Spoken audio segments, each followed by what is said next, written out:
Assalamualaikum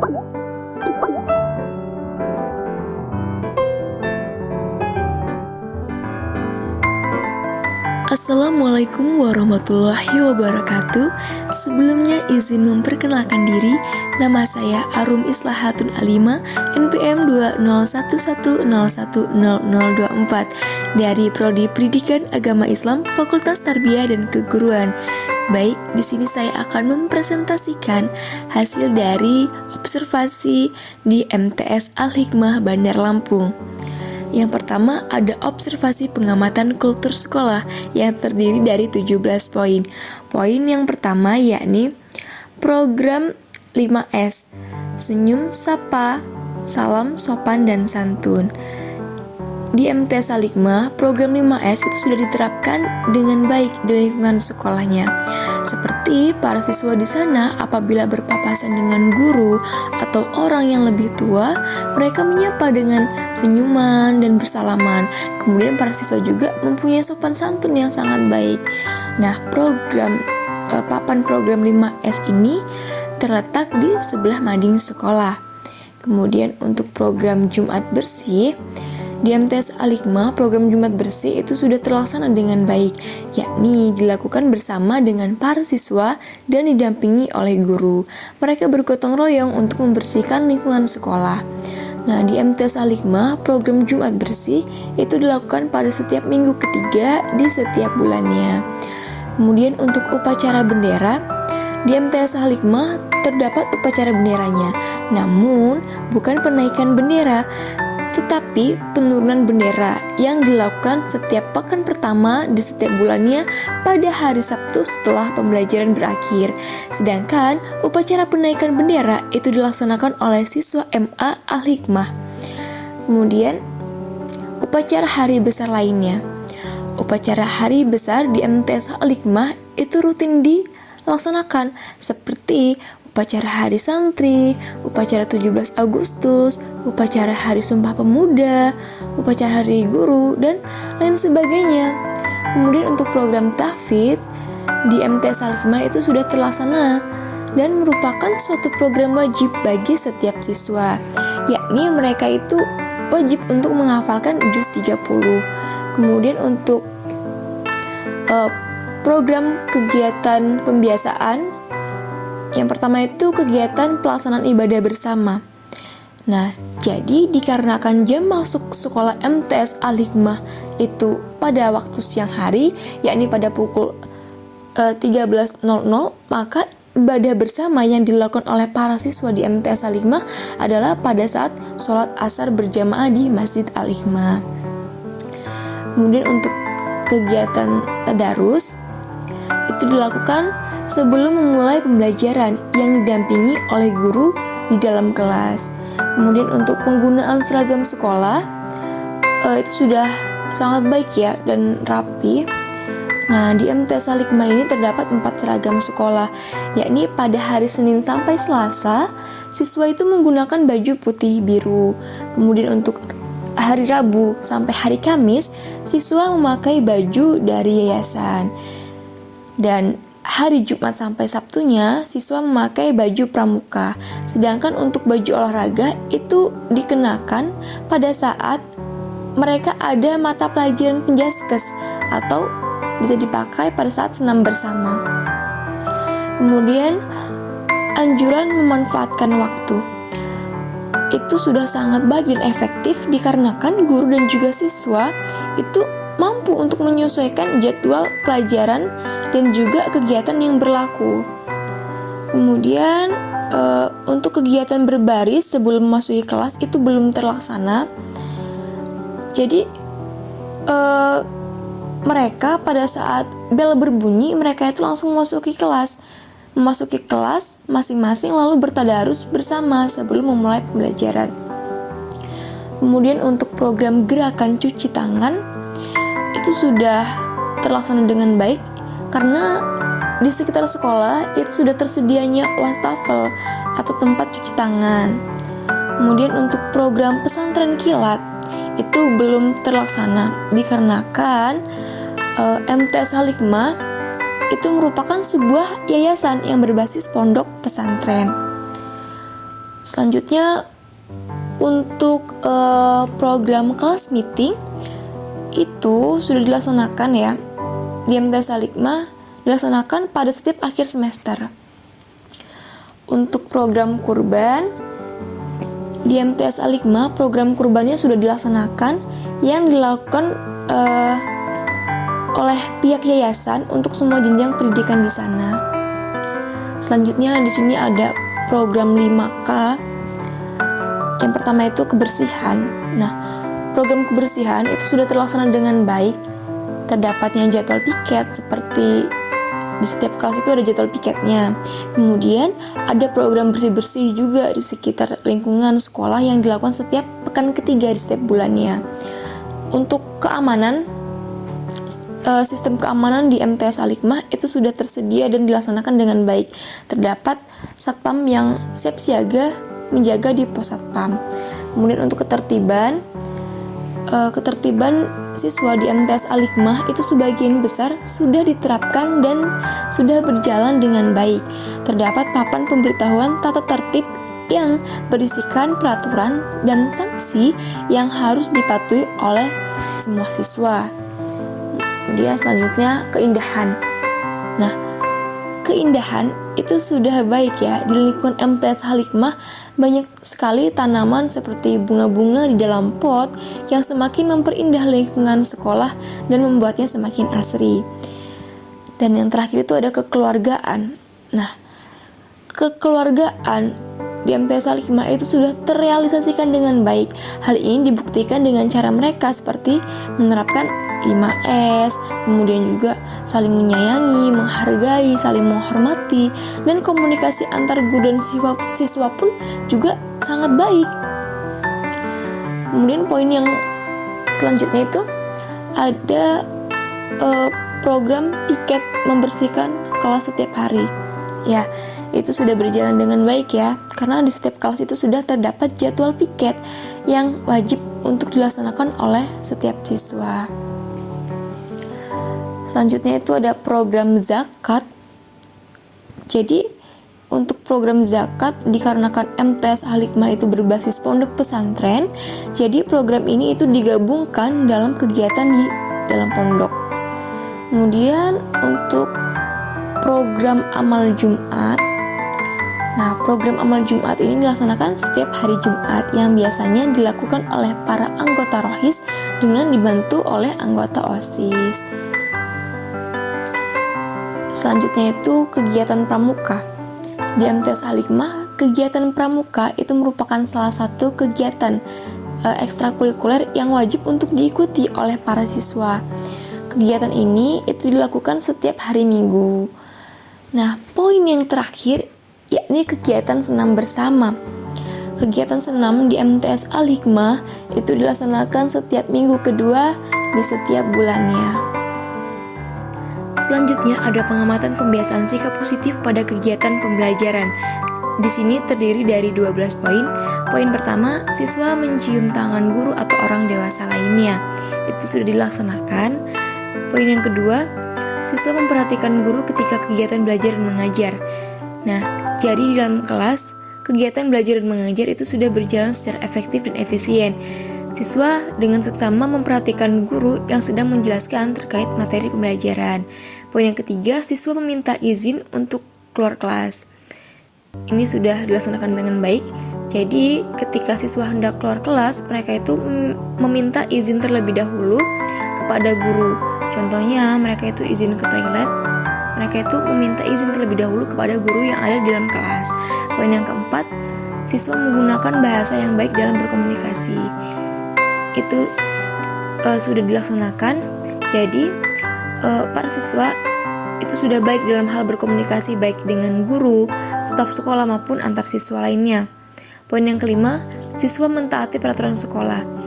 Nah, jadi sebagian besar siswa itu sudah tertib dan baik dalam mentaati peraturan di sekolah.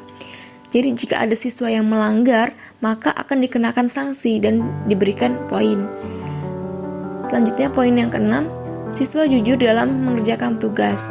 Itu sudah terlaksana dengan baik, jadi para siswa itu selalu mengutamakan kejujuran dalam mengerjakan tugas sekolah. Poin yang ketujuh, siswa mandiri di dalam kelas. Jadi siswa ini sudah mandiri dalam kelas. Ketika guru memberikan tugas, siswa ini mengerjakannya secara mandiri. Mereka mengerjakannya sendiri tanpa didampingi oleh guru. Selanjutnya poin yang ke-8, siswa bertanggung jawab atas apa yang dilakukannya. Nah, jadi apabila mereka melakukan kesalahan, mereka itu mau untuk mengakui dan mau untuk bertanggung jawab. Poin yang ke-9, siswa memiliki budaya menjaga kebersihan. Nah, sebagian besar siswa itu sudah cukup baik dalam hal menjaga kebersihannya, karena siswa memiliki budaya menjaga kebersihan yang baik. Kemudian poin yang ke-10, praktik bekerja sama siswa dengan guru itu sudah terimplementasi dengan baik. Misalnya seperti kalau ada kegiatan kerja kelompok atau praktikum, siswa dan guru itu dapat bekerja sama dengan baik. Kemudian poin yang selanjutnya, praktik bekerja sama siswa dengan siswa lainnya itu sudah terlaksana dengan cukup baik. Contohnya apabila ada kegiatan kerja kelompok, mereka itu bekerja sama dengan baik antar sesama teman kelompoknya. Selanjutnya ada pengamatan struktur organisasi dan tata kerja atau SOTK. Poin yang pertama, ada visi dan misi sekolah. Nah, ini sudah ada. Jadi, visi dan misi sekolah itu terdapat di ruang guru dan juga di ruang kepala sekolah. Poin yang kedua, ada sosialisasi visi dan misi sekolah yang disampaikan kepada peserta didik pada saat masa pengenalan sekolah atau MPLS. Poin yang ketiga, ada bagian struktur organisasi sekolah yang terletak di kantor guru. Poin yang keempat, ada deskripsi tugas untuk masing-masing komponen organisasi sekolah. Nah, ini sudah tersedia, letaknya ada di kantor guru. Poin yang kelima, ada sosialisasi program kerja sekolah. Sudah terdapat sosialisasi program kerja sekolah. Contohnya seperti program kerja OSIS yang disampaikan pada awal semester ketika upacara. Poin yang keenam, ada sosialisasi tata tertib sekolah yang disampaikan pada saat tahun ajaran baru atau MPLS atau MOS. Kemudian poin yang ketujuh, ada sarana dan prasarana sekolah. Untuk sarana seperti papan tulis, kemudian juga penghapus, meja, dan kursi itu sudah tersedia di dalam kelas. Namun untuk penggunaan seperti LCD, proyektor, speaker, dan TV itu akan dipergunakan hanya pada saat diperlukan dalam suatu pembelajaran. Kemudian untuk buku dan sumber belajar itu sudah tersedianya seperti buku cetak dan juga LKS. Kemudian untuk bahan habis pakai itu disimpan di gudang sekolah. Kemudian selanjutnya itu untuk prasarana, ada ruang kelas. Nah, di MTS Al-Hikmah itu terdapat 16 ruang kelas, mulai dari kelas 7 sampai dengan kelas 9. Kemudian ruang kepala sekolah ini sudah tersedia, ruang guru juga sudah tersedia. Letaknya ini di samping ruang kepala sekolah. Kemudian ruang tata usaha itu sudah tersedia, ruang perpustakaan sudah tersedia. Kemudian sekolah olahraga itu sudah tersedianya lapangan yang letaknya dekat dengan lingkungan sekolah. Kemudian untuk UKS itu sudah tersedia yang bernama Puskestren atau Puskesmas Pesantren. Letaknya ini di dekat BMT. Untuk laboratorium itu juga sudah tersedia. Kemudian untuk tempat ibadah seperti masjid itu letaknya ada di dekat perpustakaan. Kemudian untuk toilet atau kamar mandi itu sudah tersedia. Terdapat toilet khusus baik untuk guru maupun untuk siswa. Poin yang terakhir itu kantin. Nah, kantin ini sudah tersedia atas nama yayasan. Selanjutnya pengamatan pengelolaan pendidikan. Poin yang pertama, pengelolaan kesiswaan. Tersedianya pedoman penerimaan peserta didik baru. Ini sudah tersedia berupa papan pemberitahuan, file, brosur, pamflet yang disebarkan melalui media sosial dan yang diberikan secara langsung kepada calon peserta didik. Kemudian tersedianya pedoman orientasi peserta didik baru. Ini sudah disediakan dalam bentuk file maupun brosur yang dibagikan kepada setiap peserta didik. Kemudian dilaksanakannya orientasi peserta didik baru. Itu dilakukan oleh anggota OSIS dengan arahan dari guru. Kemudian tersedianya dokumentasi presensi peserta didik di sekolah. Sudah tersedia di masing-masing kelas berupa absen. Poin yang kelima, tersedianya dokumen pelaksanaan organisasi di sekolah atau kegiatan ekstrakurikuler. Nah, jadi pelaksanaan organisasi sekolah itu sudah disediakan oleh pihak sekolah. Nah, di MT Salikma terdapat 14 ekstrakurikuler seperti tilawah, hadroh, multimedia, hastakarya, futsal, pagar nusa, kir, pramuka, dan lain-lain. Kemudian tersedianya pelayanan untuk peserta didik seperti bimbingan konseling, perpustakaan, koperasi. Nah, itu sudah ada ya. Setiap pelayanan untuk peserta didik itu sudah ada guru pembinanya. Kemudian yang ketujuh itu tersedianya jadwal piket siswa di kelas. Jadi setiap kelas itu sudah mempunyai jadwal piket. Nah, dalam kelas piket ini dibuat oleh peserta didik dengan bimbingan guru atau wakil kelas masing-masing. Kemudian selanjutnya tersedia jadwal belajar siswa. Ini sudah tersedia dari pihak sekolah, kemudian diberikan kepada peserta didik.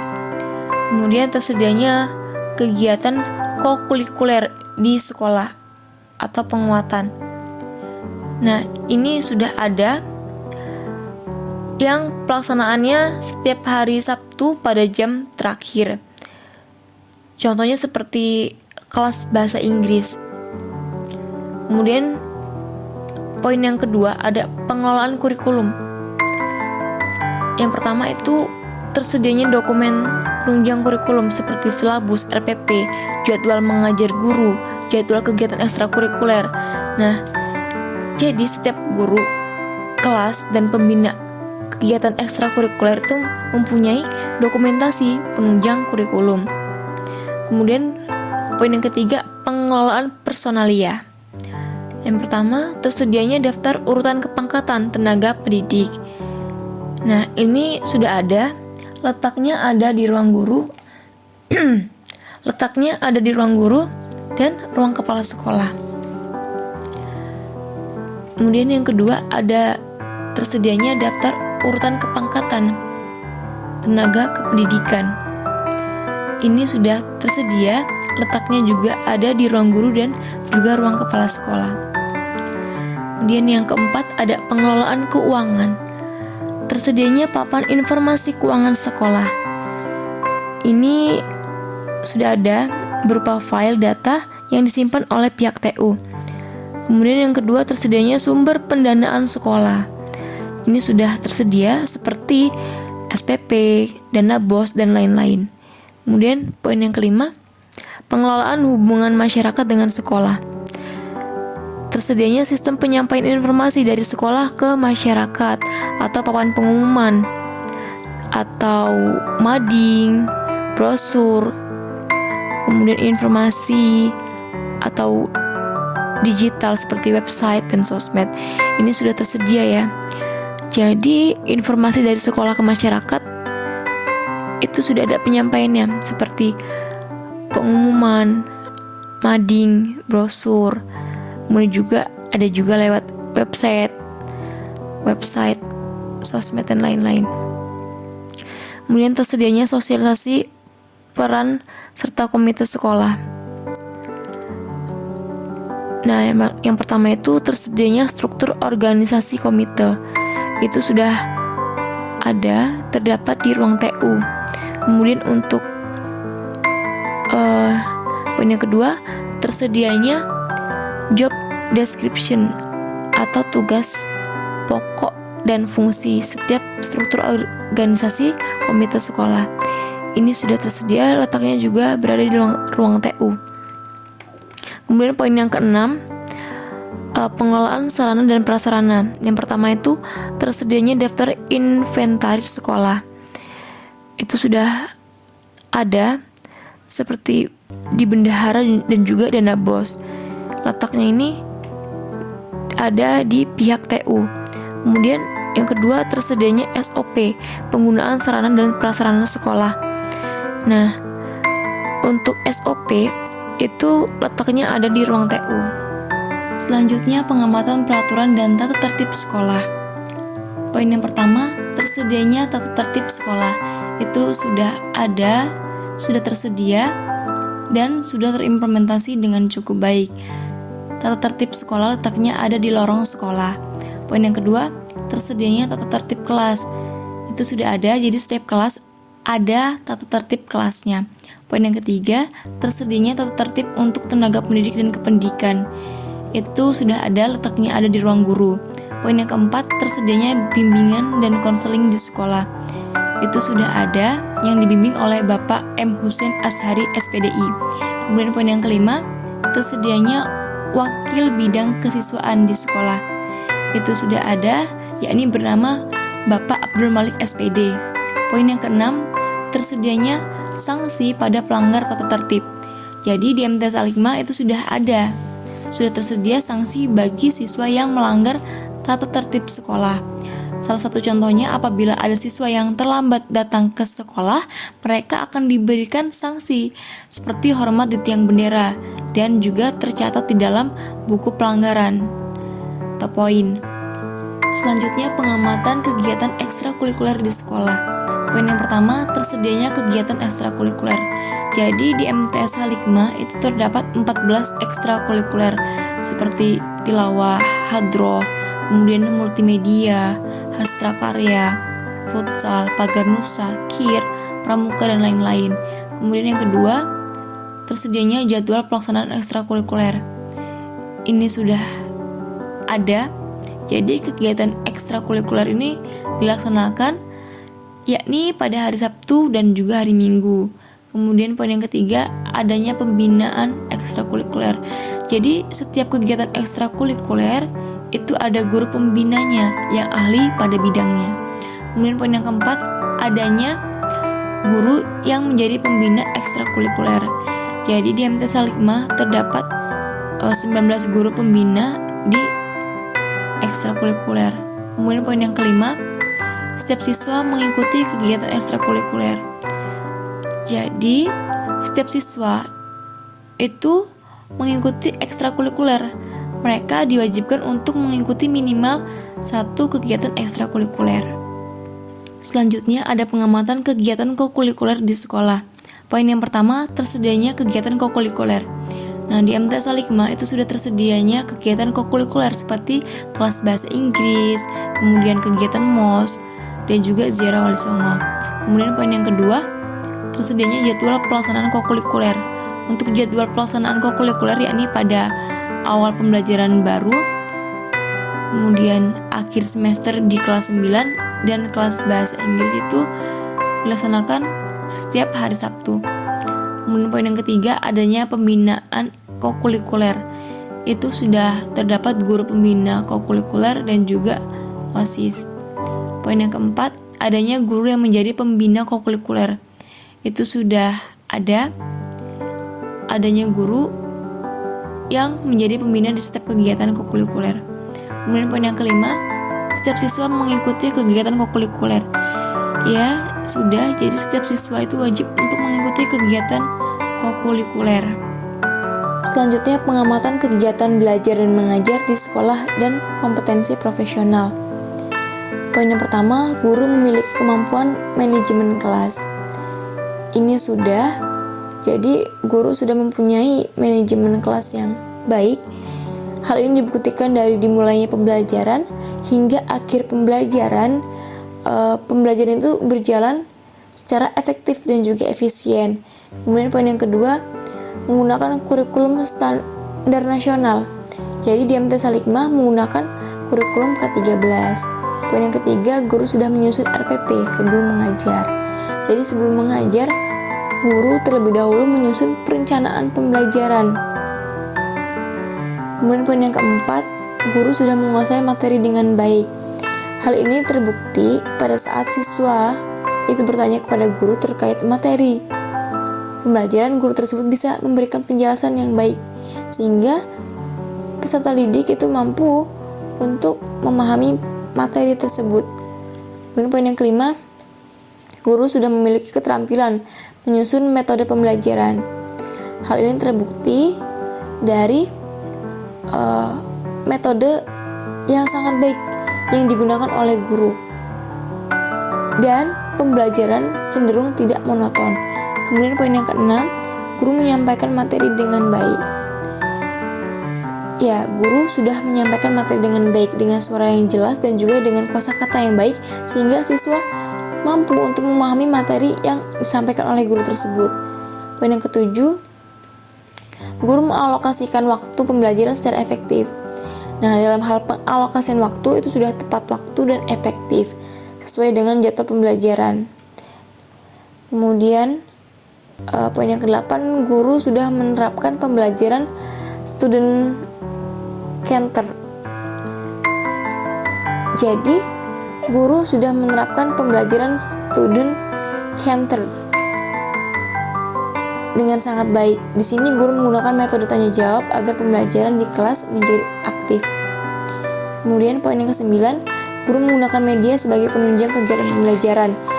Ini sudah dilaksanakan dengan baik dan efektif sehingga siswa dapat memahami. Contohnya media yang digunakan seperti buku, kemudian LKS. Poin yang ke-10, guru memberikan kesempatan siswa untuk bertanya. Jadi setelah menjelaskan materi, guru itu memberikan kesempatan kepada siswa untuk bertanya apabila masih ada materi yang kurang dipahami. Kemudian poin yang ke-12, kegiatan pembelajaran interaktif. Nah, jadi kegiatan pembelajaran di kelas itu interaktif karena dalam mengajar, guru sudah menggunakan metode yang baik dan tepat.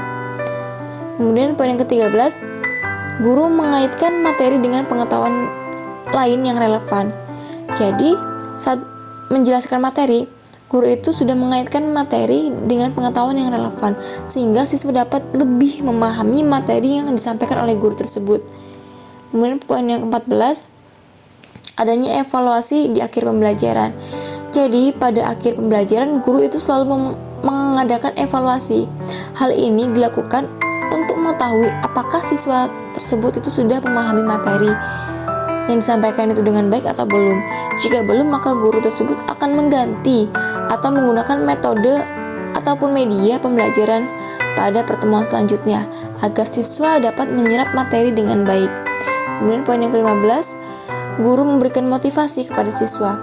Jadi sebelum menjelaskan terkait materi, guru itu memberikan motivasi kepada para siswa. Agar apa? Agar siswa selalu giat belajar dan juga memberikan nasihat di akhir pembelajaran. Kemudian poin yang ke-16, guru menggunakan sarana dan prasarana penunjang. Jadi guru itu sudah menggunakan sarana dan prasarana penunjang seperti laboratorium yang digunakan pada saat praktikum. Selanjutnya, pengamatan kompetensi dasar pedagogi guru. Poin yang pertama, guru sudah memahami karakteristik peserta didik dari aspek moral, fisik, sosial, kultur, emosional, intelektual. Di sini Bapak Isnaini ya selaku guru mata pelajaran SKI sudah sangat baik dalam hal menjelaskan materi. Beliau juga mengaitkan materi dengan pengetahuan lain. Kemudian ada sesi tanya jawab sehingga terciptalah pembelajaran yang interaktif dan aktif. Tak lupa juga beliau mengadakan evaluasi di akhir pembelajaran dan beliau juga memberikan nasihat juga motivasi untuk peserta didik. Kemudian jika keadaan kelas kurang kondusif atau gaduh, beliau itu menegur dengan baik sehingga peserta didik dapat mengerti. Kemudian poin yang kedua, guru menguasai teori belajar dan prinsip-prinsip pembelajaran dengan sangat baik. Itu dimulai dari guru mengaitkan materi pada pertemuan sebelumnya, kemudian guru sudah sangat menguasai teori yang disampaikan dan sangat fasih dalam menjelaskan, kemudian memberikan contoh-contoh yang relevan. dan juga menggunakan bahasa yang baik dalam penyampaian materi sehingga peserta didik itu dapat memahami materi dengan baik. Poin yang ketiga, guru sudah membuat perencanaan pembelajaran yang sesuai dengan karakteristik siswa. Hal ini dilakukan agar terwujudnya tujuan pembelajaran. Kemudian poin yang keempat, guru sudah membuat perencanaan pembelajaran yang sesuai dengan karakteristik siswa, yakni aktif, menyenangkan, dan student-centered,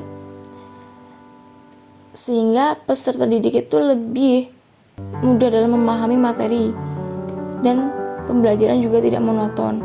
Poin yang kelima, guru melaksanakan pembelajaran yang inovatif sehingga pembelajaran menjadi lebih hidup karena ada juga sesi tanya jawab sehingga terjadi umpan balik. Kemudian guru mengadakan evaluasi untuk mengetahui apakah siswa tersebut sudah memahami materi dengan baik ataukah belum. Selanjutnya, pengamatan kompetensi dasar kepribadian. Poin yang pertama, penampilan fisik seperti kerapian, kebersihan, dan juga keselarasan dalam berpakaian. Nah, jadi dari hasil pengamatan untuk hal kerapian, kebersihan, dan keselarasan dalam berpakaian itu sudah terimplementasikan dengan baik.